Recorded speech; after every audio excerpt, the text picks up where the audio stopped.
the ongoing investigations by the Economic and Financial Crimes Commission, EFCC, into fraudulent activities in the Ministry of Humanitarian Affairs and Poverty Alleviation and the National Social Investment Program.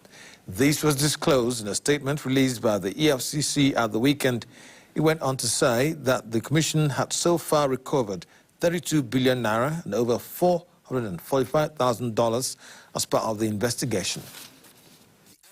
The agency says it has discovered other fraudulent dealings involving funds meant for the COVID-19 pandemic, a World Bank loan, and money recovered from the estate of the late dictator, General Sani Abacha, at the Ministry of Humanitarian Affairs.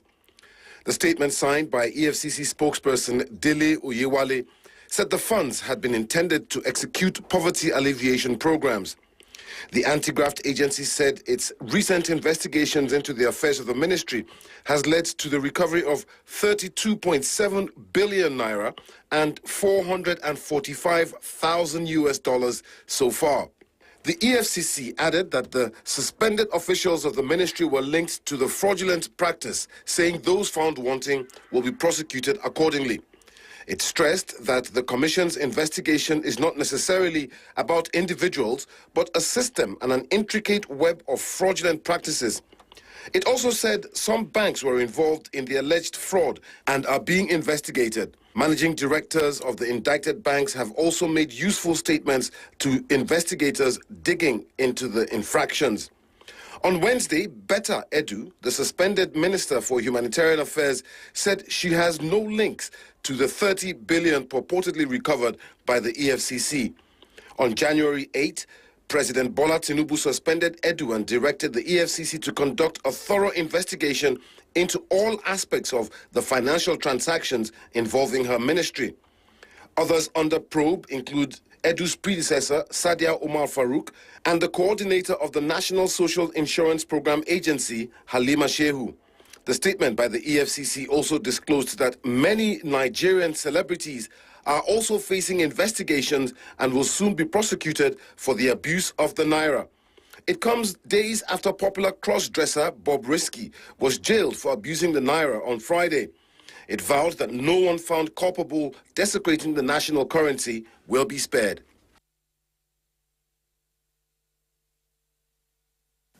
The Nigerian government says it is working in collaboration with agricultural biosafety researchers across African countries to promote biosafety data sharing and transportability to boost food production. The Director General, National Biosafety Management Agency, Agnes Asabra, while speaking during a one-day workshop in Abuja, emphasized the importance of collaboration in advancing Nigeria's efforts towards ensuring safe and efficient transport of data within the biosafety chain.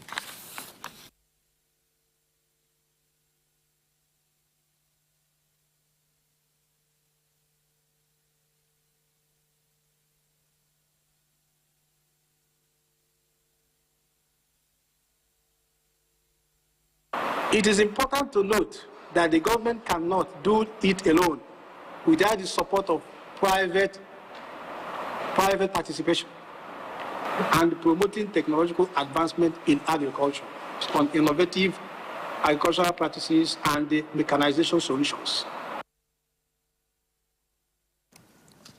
The indiscriminate felling of trees for energy use is now a major concern to environmental experts. An environmentalist, Helen Tegte, says women face several risks relating to smoke during cooking, using firewood, particularly in the eyes, and infection to the respiratory system. She advised the Nigerian government to encourage the use of eco-friendly products that could reduce the use of firewood and smoke emissions, leading to a healthier life for the users and the environment.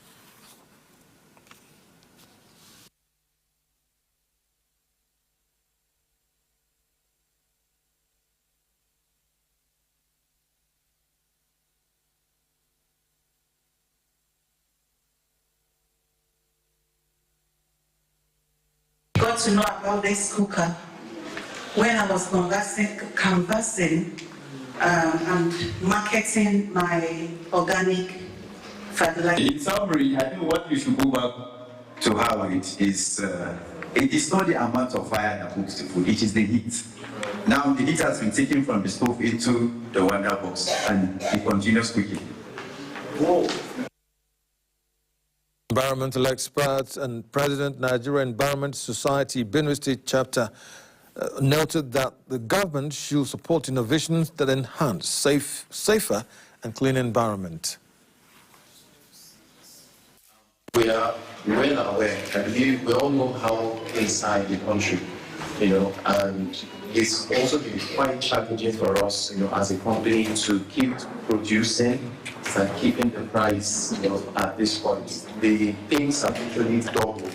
We're talking about the stove itself is made from stainless steel. To the World Health Organization, WHO, about 100,000 persons in Nigeria, mostly women, die from smoke inhaled during cooking with firewood.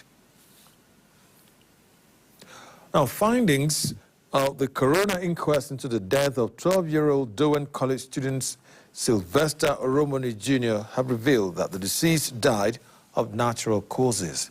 The verdict delivered by Magistrate Mikhail Kadiri in about 7 hours revealed that the death of Oromoni Jr.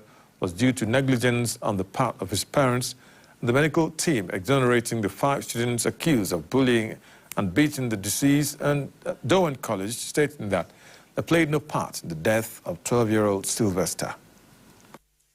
Sometime in December 2021, a disturbing footage of a boy in pain was seen circulating the media space. The boy, Sylvester Oromoni Jr., a 12-year-old JSS2 student of Dowen College, had died under controversial circumstances. Father of the deceased student, Sylvester Oromoni Sr., said that his son, before his death, accused some students of the school for bullying and beating him following his refusal to join a secret cult.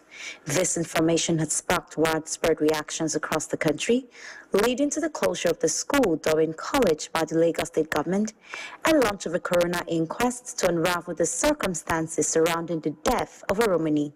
Over 2 years after the inquest began in January 2022, and listening to 32 witnesses, the coroner has presented its verdict on the death of 12-year-old Sylvester Oromoni Jr. According to the coroner magistrate Mikhail Kadiri, Oromoni died of natural causes resulting from septicemia following infection of the lungs and kidney arising from the wound on his ankle. The magistrate, who was amid tears while he read out the verdict of the court, in a 7-hour-long session, described the death of Sylvester Oromoni Jr. as an avoidable one caused by the negligence of his parents and medical team. He noted that the deceased went through avoidable excruciating pains that led to his unfortunate death and was not taken to any hospital by his guardian and father while in Lagos before he was taken to Warri, Delta State. Kadri also exonerated the 5 students accused of beating and bullying the deceased, as well as the staff of Dowen College, stating that they played no role in the deceased's death. Father of the deceased, present in court, gave his reaction. I must tell you, as a father, the verdict does not represent the true precedent of the court. The medical expert did not give us a conclusive result. They said they saw the substance inside the body. And what was it? Was it tested? It wasn't tested. All fathers of children, mothers of children, if we send a child to a school in a distant place, who is to take care of the child? It's not the principal and the doctor of the school. That's a question open for Nigeria. Lawyers for the accused students also reacted to the verdict. It's unfortunate that innocent young boys almost have their lives irreversibly destroyed because of lies. It's a good thing that we all had the opportunity before the coroner, and the verdict has come strong. Exonerated Dowen College over 23 years. And all the students were very much satisfied, and we are happy that these accused students have finally been vindicated. The coroner made some recommendations following the verdict, which includes a psychological examination and therapy for the 5 boys involved, amongst others. Chiamaka Uche, AIT News, Lagos. You're still watching the news hour on AIT. We'll take a break now. When we come back, we'll bring you business news.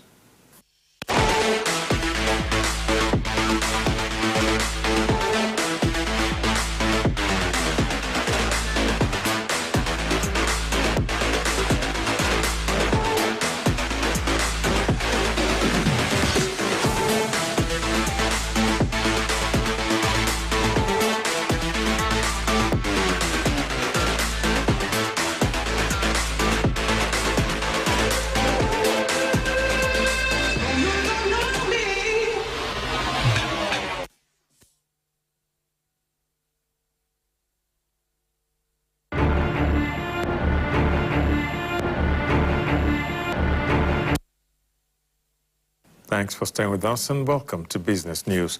The Nigerian Upstream Petroleum Regulatory Commission on Monday said the nation's oil and gas reserves as of January 1, 2024 stood at 37.5 billion barrels from 37.046 billion barrels recorded as of May 2022. Addressing a news conference in Abuja on Monday, the Commission Chief Executive Gbenga Komolafe said the declaration is in line with the provisions of Section 7I, J, K, and R of the Petroleum Industry Act 2021, which stipulates that all operating exploration and production companies are to submit their annual report of reserves to the Commission. Oil and gas reserves now stand at 1.087 billion barrels and 2.573 trillion cubic feet of gas, respectively.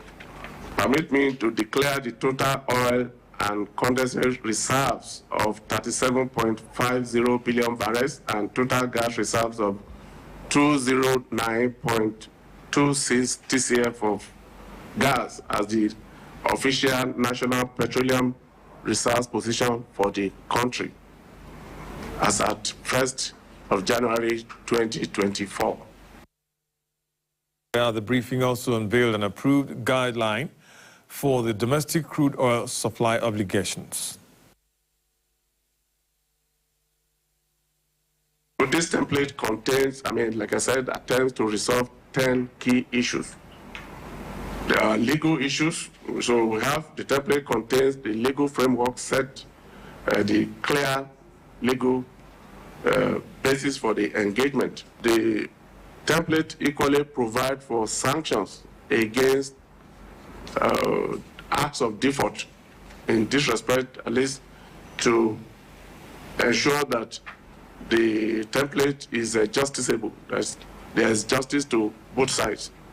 With this development, the second half of 2024 is poised to witness increased synergy between local refineries and producing companies, thereby settling the stage for a robust and self-reliant petroleum landscape in Nigeria.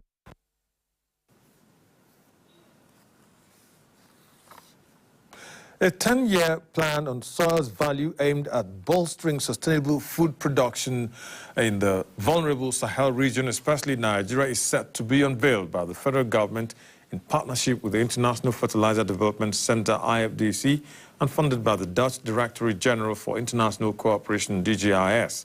Speaking at a press conference in Abuja, the program director of soil values for FANA, Bukazo, said that the project worth 100 million euros aims to sustainably manage soil fertility constraints in 4 Sahelian and 2 strategic countries of Mali, Niger, Burkina Faso, Cote d'Ivoire, and Ghana.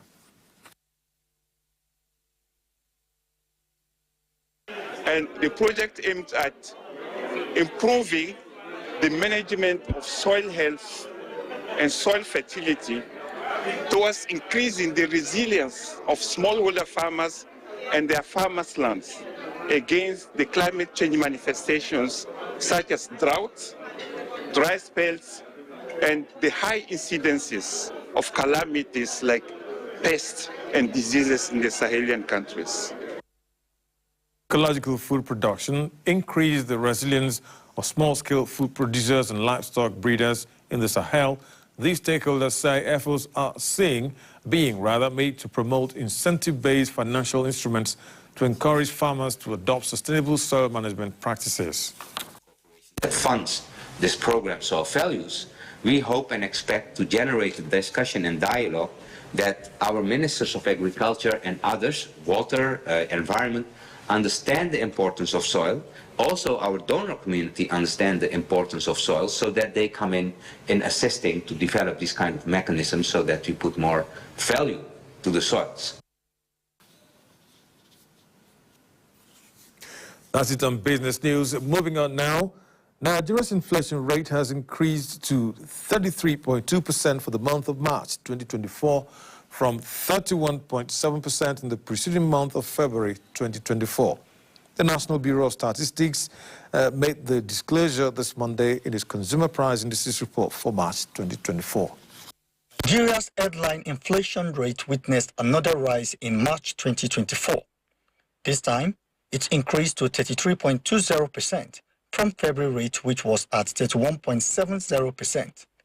The March inflation rate showed an increase of 1.50 percentage point when compared to that of February 2024. When compared in terms of inflation rate in March last year and this year, the headline inflation rate was 11.16 percentage points higher compared to the rate recorded in March 2023, which was 22.04%.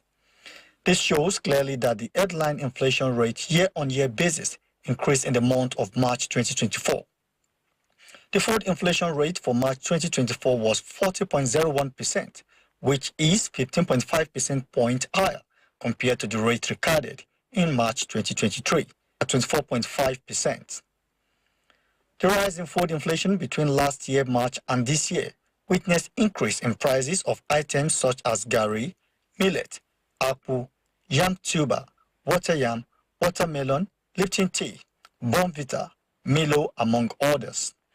From February to March, however, the food inflation rate in March 2024 was 3.62%, which showed a 0.17% decrease compared to February 2024 at 3.79%. The fall in food inflation on a month-on-month basis was caused by a fall in the rate of increase in the average prices of Guinea corn flour, plantain flour, among others.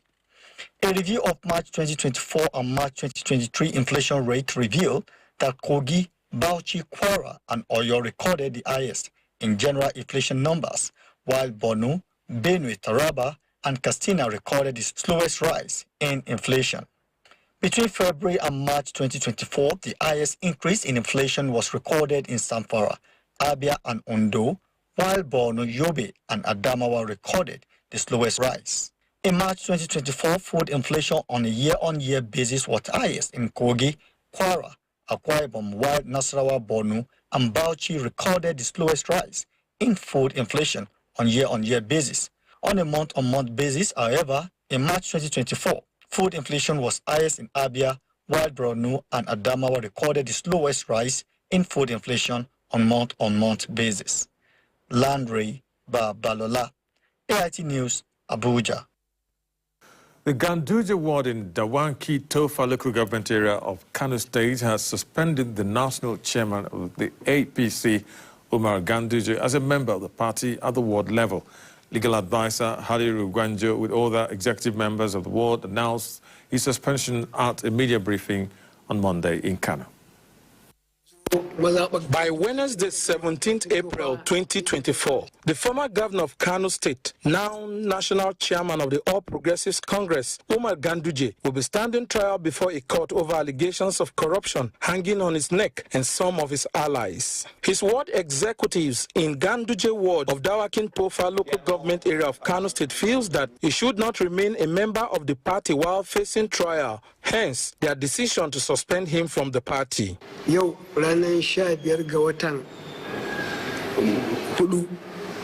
Today, on the 15th of April 2024, we, the leaders of the APC in Ganduje ward, Dawakin Tofa local government, engaged in thorough deliberations and subsequently decided to suspend the ex-while governor of Ganduje in the light of the allegations of bribery involving foreign currency. It has come to our attention that Ganduje has been summoned to court to answer for these accusations, a development that we believe could potentially besmirch the reputation of our esteemed political party. This resolution was reached collectively on behalf of all executive members of the APC in Ganduje ward, Dawakin Tofa. The efforts to speak with the chief press secretary to the APC national chairman at the time of filing in this report did not yield any result. However, the Kano State chairman of the APC, Abdullahi Abbas, in a statement said that the leaders who purportedly suspended Ganduje have since been suspended from the party as a result of allegation of anti-party activities brought against them. Hence, they lack the authority to suspend the national chairman, describing their actions as illegal. Enemona Ocheme, AIT News. The All Progressives Congress, APC, has dismissed the suspension of Abdullahi Ganduje, saying it is null and void. The Ganduje Ward executives and Dawakin Tofa local government committee members of the APC in statement released and signed by the ward chairman Ahmed Koko said those who announced Ganduje's suspension are non-members of the party's ward. Koko also accused the new Nigeria People's Party NNPP government for orchestrating the action. The ward chairman further stated that after investigation, the individuals will be charged to court for impersonation and calculated attempts to embarrass and dent the image of the party as well as the national chairman. He therefore called on all party members to disregard the report. Members of the concerned North Central People's Democratic Party stakeholders have appealed to the national leadership of the party to consider replacing the former national chairman of the party, Yoshia Ayu, with someone from the same zone. The group declared this during a town hall meeting with some stakeholders in Abuja.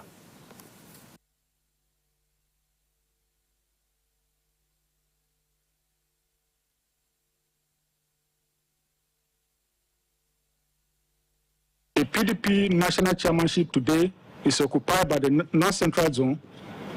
It is therefore constitutional, logical, and incumbent on the National Working Committee to appoint a North Central candidate to complete the tenure of Dr. Yoshia Ayu. It is therefore our firm position that the case of North Central cannot be different, and we strongly advise the leadership of this party not to play into the hands of external forces who have vowed to destroy this party. That, as somebody has said earlier on, our party, whether we like it or not, is shaking. We can see that our party is shaking. So we must do everything back to bring this party back. A party that ruled for 16 years. And today we are losing out and losing out. We must reenact the old spirit. Former member of the House of Representatives, Muhammad Zakari from Kwara State, insists that the right things must be done in the interest of the party. People should go and sit down, get us a son of Benue to complete their tenure. It's simple. Wow. It's simple. But I know that there are undercurrents going on. But I want to borrow your word to say that one person is not a party. One individual is not a party. What is a party is me, you, him, and that. If you subsume our interests and allow people to execute their own personal agendas, then we'll be in for it. There are people who... The PDP says it will, on April 18, hold a crucial National Executive Committee meeting to determine and possibly resolve some lingering issues in the party. Today is occupied. The National Chairman, Trade Union of Nigeria Political Commission, Martin Igbanubi, says Nigerians are groaning and can no longer breathe as a result of wrongly implemented policies of the ruling All Progressives Congress in the country. He said this in an interview with AIT's correspondent in Ilorin, the Kwara State capital, and maintained that poverty is one of the indices of the rising insecurity ravaging the nation, and that people can't breathe for the current administration to invest in people-oriented economic policies and build effective security structure to bring succor in this crucial period of fuel subsidy removal. Based on the social contract between the ruling class and the citizens of this country. When you look at it, I think Nigerians are groaning. We can't breathe. And the only way we can breathe is to have people-oriented economic policy that can bring about succor and relief to the citizens who have over the years. Our citizens have over the years not enjoy governance, good governance. You have to build security infrastructure and also invest heavily on providing food for the people, because food is critical in this. Addressing poverty. One of the major indices that leads to insecurity is poverty. In their reaction, Chairman of the Labour Party in Kwara State, Ajibade Adekunle, and the Deputy National Secretary of the party, Kehinde Rotimi, said They are set to wrestle power from the ruling APC in the state come 2027 with a view to bringing succor to residents of the state, especially by huge investments in infrastructural projects. The state assuring that the party's leadership has conducted a thorough reconciliation amongst its party structure across the world and local government levels. Sure that come 2027 election in Kwara State, Labour Party is going to be strong, and I'm very 100% sure of that we are taking over the affairs of government in Kwara State. At the local government level, at world level, we've put our house together. Presently, we have our ESCO in almost all the wards in Kwara State now. By 2027, by the grace of the Almighty God, Labour Party will produce the second governor of Kwara State. We are bent on doing that, and we are committed.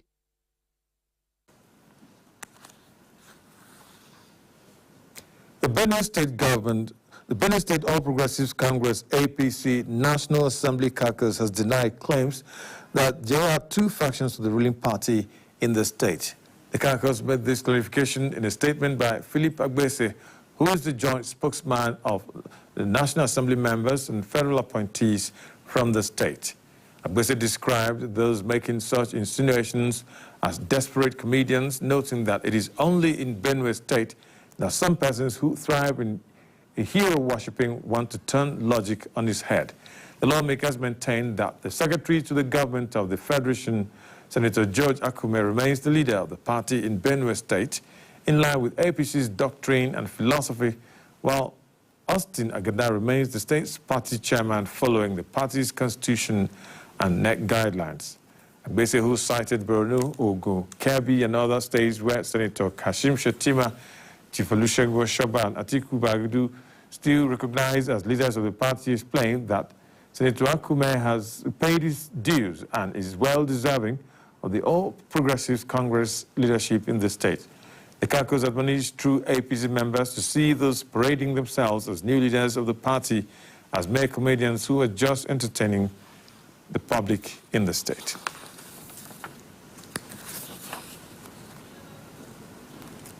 Now, it's been 10 years since the abduction of schoolgirls in Chibok, Borno State. It was a security issue that had far-reaching political implications for Nigeria. The incident precipitated the ouster of a president while turning the political tide in favor of another. AIT News Chief Correspondent Utibe Omar reports. The Chibok kidnapping was not just a national tragedy with international dimension.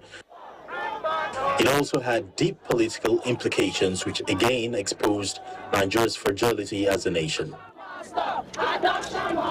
It was under the Goodluck Jonathan administration, a period in Nigeria's history when terrorism attained existential proportions, challenging the monopoly of the use of state power for political stability and badly weakening the Jonathan presidency. The early signs began with the Independence Day bombing of the Eagle Square in 2010, while Jonathan was seeking his first run for the presidency. Later, on June 16, 2011, shortly after Jonathan's election win and inauguration for a first full term as president, the police force headquarters in Abuja, supposedly a well-secured facility, was struck by a suicide bomber, leaving 2 persons dead. The body of the suicide bomber has been recovered and a full investigation has commenced. 2 months later, on August 27, the UN House in Abuja was hit by a huge car bomb, killing 18 persons. These buildings house 26 humanitarian and development agencies of the United Nations family. This was an assault on those who devote their lives to helping others. We condemn this terrible act utterly. On Christmas Day of the same year, the Catholic Church in Madala, near Nigeria's capital city, was bombed, and 37 worshippers killed. Several of the killings happened in the years that followed and were reported as regular terrorist activities. The But it was a Chibok abduction that got the terror organization the international attention it craved for, propping the identity to international reckoning. Their victims were vulnerable young girls, and their fate in the hands of known killers was quite inconceivable for many. It turned out to be the single major undermining factor in the Jonathan administration. So while the economy gained under him, insecurity deteriorated significantly, damaging both his national and international political reputation. But for Nigeria's political class, especially the opposition, Chibok became a rallying weapon to oust the Jonathan regime for its failings. The newly formed political coalition, the All Progressives Congress, made huge political capital out of it. Ahead of the 2015 presidential election, candidate Muhammadu Buhari campaigned with a promise to ensure all the captive girls were released, promising, in his words, to lead from the front. But by the time he took over, his promises became his albatross, as the Bring Back Our Girls group BBOG activists took him to task. The group at some point were perceived as an irritant by the Buhari presidency, and their protests in Abuja suffered repeated police disruptions. Continue to make our demands and ensure that each and every one of the remaining 197 are accounted for. As Buhari managed to have 126 of the captive girls released. In 2018, however, on the eve of his administration's bid for a second term, another Chibok-like incident occurred. This time, 110 girls from Government Science and Technical College in Dapchi, Yobe State, were kidnapped by an ISIS-affiliated group. 5 died, others were later buried, but one, Leah Sharibu, a Christian girl, was held and has been in captivity since then. Buhari never fulfilled his promise to ensure she is freed, like the others. With 82 Chibok girls still in captivity, the demand for the rescue is now President Bola Tinubu's burden.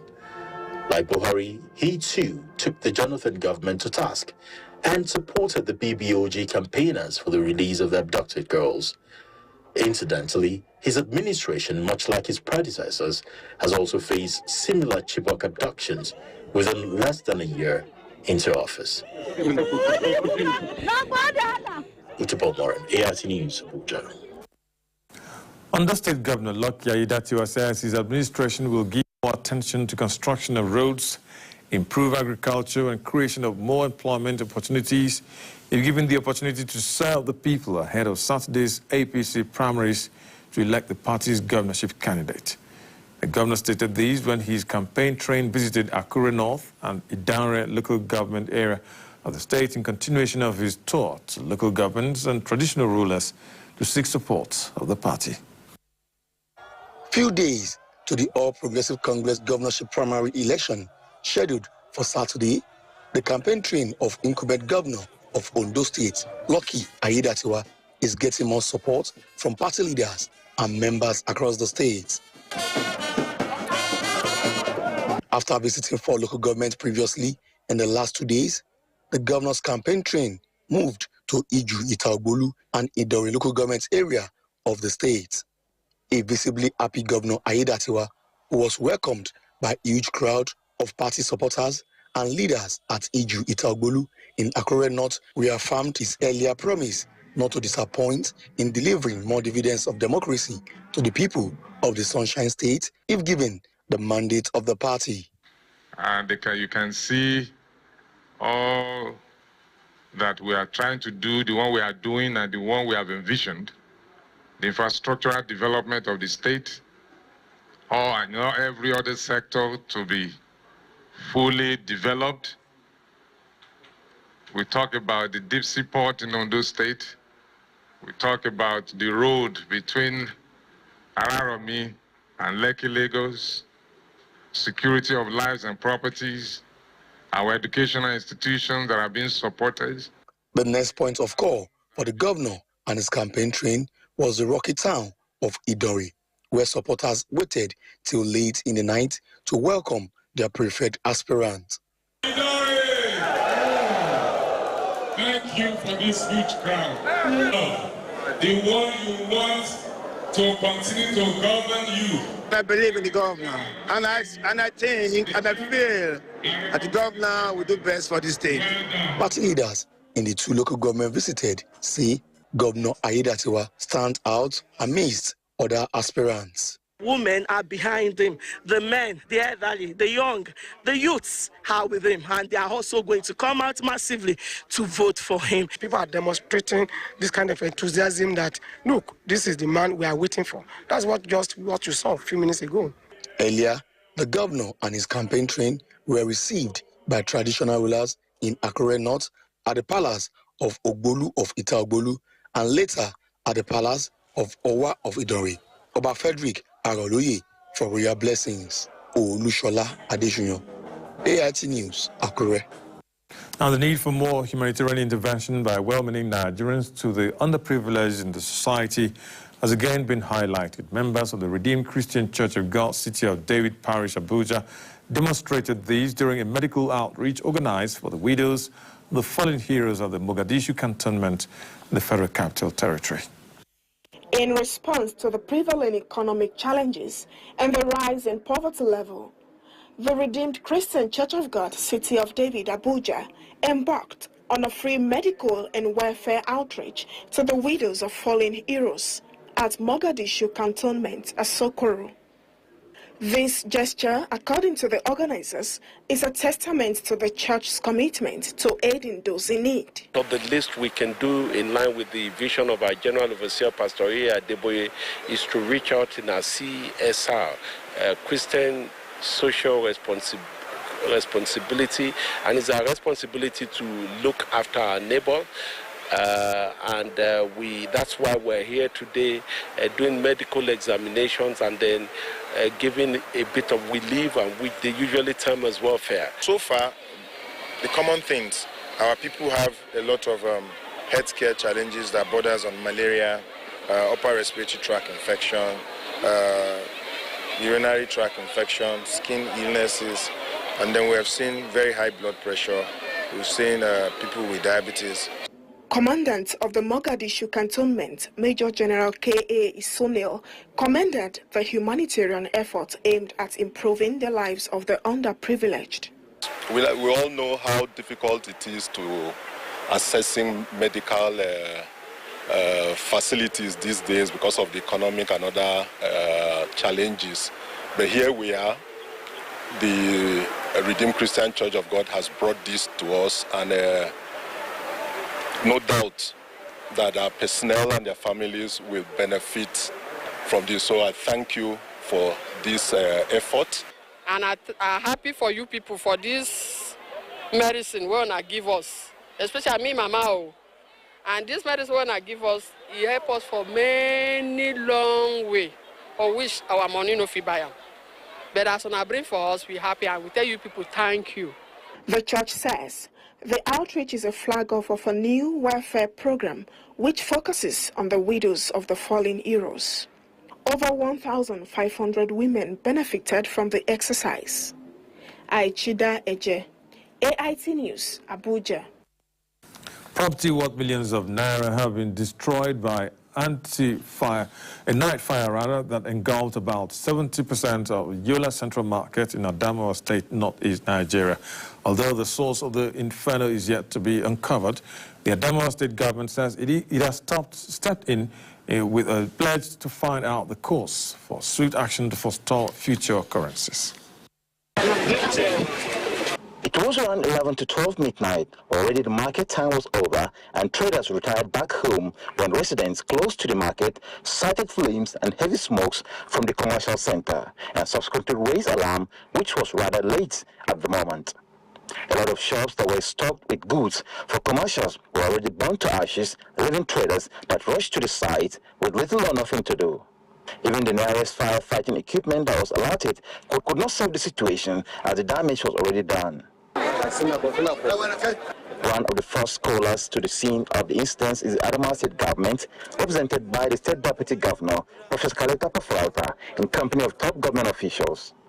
She sympathized with traders who lost their wares and promised that government will look into the cause of the fire so as to find a lasting solution to the incidents, which is now one too many. She also advised traders to create space while erecting shops so that in case of eventualities, fire could be put off easily. We are here to commiserate with our brothers and sisters who have been affected in this fire inferno. Our word as a government is that government will look into whatever has transpired. For now, we cannot tell how many shops have been affected. We cannot also tell the source of the fire. But government will ensure that that is discreetly looked into to find out what happened, why it happened, and how many people are affected, and government will see what it can do to bring succor to our people, because this government is a government that has the feeling of its people at heart. As traders count their losses, there are growing apprehensions as to what becomes of them in this harsh economy. No answer. AIT News, Yola, Northeast Nigeria. Still watching the news on AIT. Spot Track is next.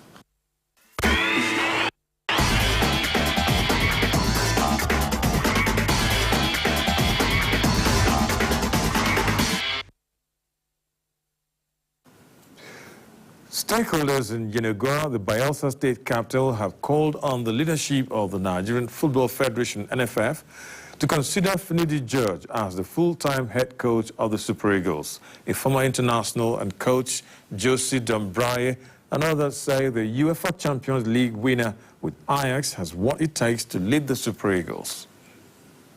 Since the appointment of Finidi George as interim head coach of the Super Eagles, Nigeria has played 2 friendly games against Ghana and Mali, with 1 win and a loss. However, a former international, Josie Dombraye, says the NFF should give Finidi George the privilege to manage the national team on full-time basis. Myself, I support Finidi to come onto the line and be as our coach, because he has played the ball.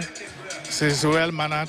He's equal to the task of making this country proud.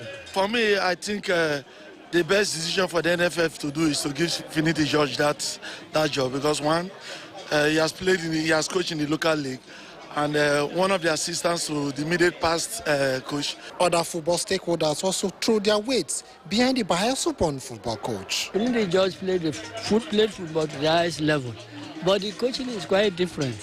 But the results he has made so far, he has tried, and the Nigerian mentality, they are so much in a hurry. They are not patient. I expect that he has garnered enough experience to enable him fit in properly. And these last 2 matches, 1 or 2, so I think it's not a bad result. So he deserves to be given the opportunity. Finidi George, a UEFA Champions League winner with Ajax Amsterdam in 1995, is currently the interim head coach of the Super Eagles of Nigeria. Diapriye Bariki, AIT News, Yenagoa. Young Nigerians are already looking forward to become professional polo players and represent their country at international competitions. One of such players is Hadiza Mulumfashi, who played for Team Shawal at the Guards Polo Club Salah tournament, which ended on Sunday, April 14. The final of the Salah Polo tournament at the Guards Polo Club attracted not just the best players of the game in Abuja, but also enthusiasts who came to unwind after fasting in the month of Ramadan. As the players galloped on their horses, showcasing their skills to outshine each other, spectators in the stands were thrilled by every move. In the end, Team Tajud defeated Team Moon 4-3 to emerge the overall champion. Polo has been in Nigeria for the past 100 years, and I believe we're where we are and we're still going up, because we keep improving everywhere. All the clubs all over the country, you see improvements every year, year in, year out. There are new players coming in, new patrons, better horses, so there's a lot of development. Polo brings people together, it brings families together, and all it takes is for you to look around and you can see it forges a lot of relationships in the field and off the field as well. Hadiza Shehu Mulumfashi is the only female player at the tournament. Her dream is to represent Nigeria at international competitions in the nearest future. Contrary to what people believe, polo is not really that much of a male-dominated sport, because outside Nigeria there are thousands of women that play, and the goal of it is just to get to that level, play internationally, and hopefully represent Nigeria really well. Organizers of the tournament, the Guards Polo Club, say the future of the sport is bright with the right investment and development of younger players. Abuja right now, as it is, we have about 150 polo players, active polo players. What we have here, the facility here, I would say is a bit on the small side because there's a lot of pressure on the field. So right now what we're trying to do is to organize and get a second field ready. And we'll continue to encourage and motivate our young players so that we can have a new set of players, younger generation, the Gen Zs as they call them. But if you look around now, you see the quality of the development that has taken place here. We have raised the standards and everybody is happy to be part of it. Only yesterday we had a new members night where we inducted new members that have just been elected into the club. And everybody is happy to be part of this prestigious polo club. The Salah Polo Tournament ended with the presentation of gifts and awards. Players don't go too far, come over for the group photograph. Laila Wao, AIT News, Abuja. The Chief Operating Officer of Nigeria's third-tier football league, the Nationwide League One, Olushola Ogunnowo, has again attributed the success of the top-flight NPL to sustainable development at the grassroots. Ogunnowo made these remarks at the opening match of the Nationwide League One between Kaduna United and YOCA Crocodile. The match between Kaduna United and Yoka Crocodile ended 2-0 in favor of Yoka Crocodile. I thank Almighty Allah for giving us the victory today. Speaking on the sideline after the match, Ogunshola Ogunnowo, Chief Operating Officer of the Nationwide League, expressed confidence that the Nigerian League can only improve. The same way they do it all over the world is what we have domesticated here. So I'm very happy that we have been able to achieve this and we're going to keep the tempo going. We're not going to slow down. We can only get better from where we are from today. Ogunnowo explained that with the growth of the Nationwide League, the plan is to regionalize the league. We are regionalizing it so that across the country, we have a pool of about 50,000, 100,000 footballers engaged in positive things in football. So you can see the growth, and we are not there yet. We are still growing. What we understand about sport development, if funding and support is not there, then it becomes very difficult for it to try. 16 teams will emerge from the 32 groups of the Nationwide League One, where they will compete in a playoff for 8 teams to be promoted to the Nigerian National League. Abimaja Moses, AIT News, Kaduna. And that's it on Sport Track. Moving on, the need for financial empowerment of women to reposition them for the mainstream political relevance in Nigeria is becoming a dominant discussion at different fora across the country. Head of Current Affairs at DAR Communications PLC, Amechi Anakwe, who is one of the proponents of the conversation for women inclusion in the main political structure and leadership in Nigeria, said women have important roles to play in the leadership of the country. Speaking on the topic, the role of women in politics, the head of Current Affairs, Amechi Anakwe, said there is the need for women to wake up and realign themselves with the decision makers in the country's political structure to enable them assume the position of influence and authority in the leadership space in Nigeria.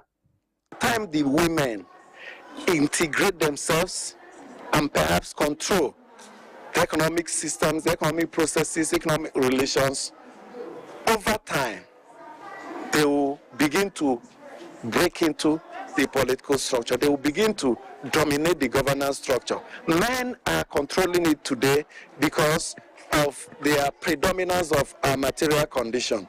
Other speakers emphasize the importance of women in nation building. If mothers too can see it in the way we used to see it in the past, where a child was not just meant for a family, but was meant for a society, and anybody, any woman could train a child, I feel that it will be better for us.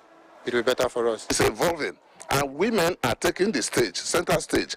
You look at it, especially politically, you see where women control any aspect, any sector, you see women at the head, you see the difference. The organizers of the event are of the opinion that mothers need to be celebrated, considering their sacrifice in building homes and the society. Tell you, mothers are pillars. In fact, we always stand behind to support our spouses. We always stand behind to support our spouses in all they do. So, in fact, the role of motherhood cannot be overemphasized. Without a mother in a home, in fact, that home will not be the same. Like our Mother Mary, who is our model, that you always say, you know, the first miracle of Jesus was performed by the advice of Mother Mary, which she told the woman that do whatever he tells you. So the representative of Jesus on earth today is our husbands. So whatever your husband tells you, do it. The event witnessed presentation of awards to those who have distinguished themselves through service to humanity. The Dar Communications PLC, Pauline Obudaga, and Amecha Nakwe were honored with the award of excellence in humanitarian services. I must say that it comes to me as a shock, a surprise, because I didn't think anybody was watching or monitoring anything, and for me, it is something I think will spur me on to doing more as I get along. I don't do that much, but what little I can, by the grace of God, I'll keep doing. So it is an impetus to keep me doing what I love doing. While others were also honored with different awards. Haz Akudi, AIT News, Abuja. The Benue State government has partnered with a foreign-based hospital to facilitate academic and clinical interchange between Benue State University Teaching Hospital, Makurdi. The Memorandum of Understanding was signed by the State Governor, Hyacinth Alia, as a government house, Makurdi. Memorandum of Understanding signed between the state government and representatives of an international hospital to boost healthcare delivery at the state-owned University Teaching Hospital. Collaboration with the Shanghai Asian Hospital, which the comprehensive hospital established in accordance with the tertiary planning standards and featuring brains. It's located in the West Campus of Tonji University,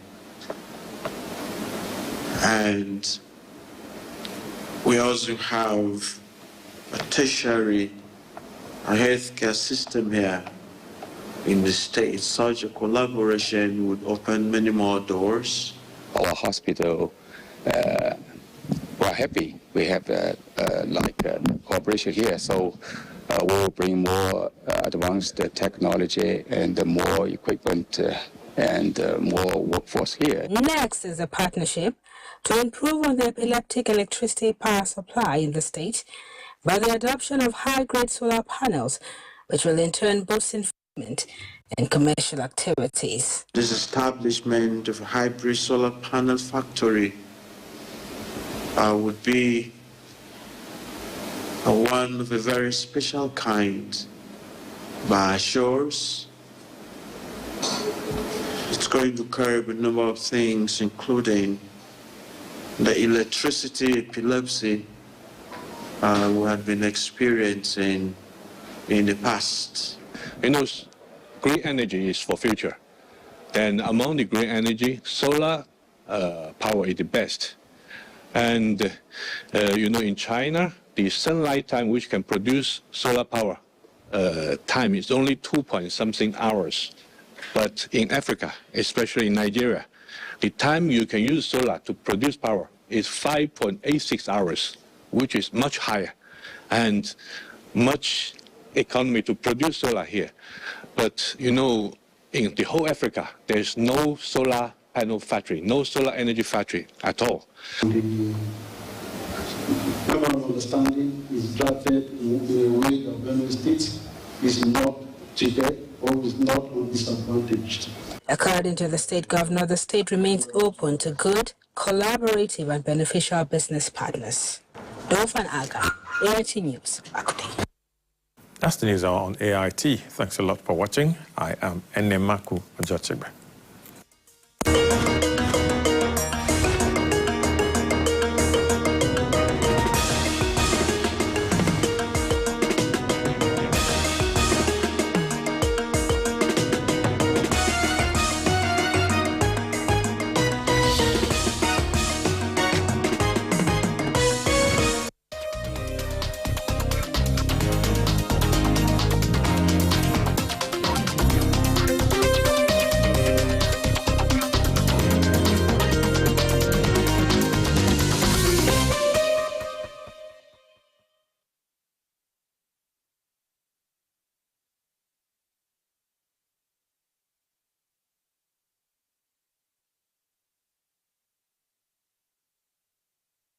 appropriated by the National Assembly, it amounts to extra budgetary expenditure. Nigeria will get better if we obey the law rather than the law obeying us.